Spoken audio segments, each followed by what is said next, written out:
ଆଜି ସେ ଗୋଟେ ଜାଗାକୁ ଗଲେ ତ ମୋତେ ଆଜି ସକାଳୁ ମୁଁ ଆଜି ସକାଳୁ ସକାଳୁ ଦୋକାନ ପଳେଇଯାଇଛି ମାନେ 7ଟା 7:30 ପାଖାପାଖି। ତ ମୋତେ ଜଳଖିଆ ସେ ଦେଇଗଲେ। ମୁଁ ସକାଳୁ କ'ଣ ଘରୁ କହି ଖାଇକି ଦେଇଯିବି। ତ ଜଳଖିଆ ଖାଇସାରିଲା ପରେ ସେ ତରକାରୀଟା ଏତେ ରାଗ, ତାପରେ ମୁଁ ଗୋଟେ ଚା' ଆଣିକିନା ପିଇଲି। ତ ଚା'ଟା ସକାଳୁ ସକାଳୁ ନ ପିଇଲେ ମୋତେ ଭଲ ଲାଗେନା। ଆକ୍ଚୁଆଲି ମଲେଇ ବାଲା ଚା'ଟା ମୁଁ ସେ ନେଇ ସେମିତି ପିଉଛି, ଭାବିବିନି ଚା'ଟାକୁ ଚାଖି ଚାଖି ପିଉଛି ବୋଲି। ତ ଆଜି ଆମର ହେଇଛି ଖରାବେଳେ ପଖାଳ। ତ ମୁଁ କହିଥିଲି ମୁଁ ଘରେ ରହିବିନି, ତ ରୋଷେଇ କ'ଣ ହେବ ତ ବୋଉ କହିଦେଇଥିଲି ପଖାଳ କରିଦେଇଥିବା, ପକୁଡ଼ି ଫକୁଡ଼ି କ'ଣ ଲଗେଇ ନାଗି ଖାଇଦେବା।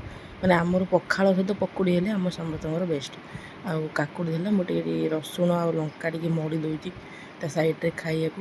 ତ ସେମିତିରେ କାକୁଡ଼ି ମୋତେ ଫିକା ଫିକା ଲାଗିବ, ଭଲ ଲାଗିବନି।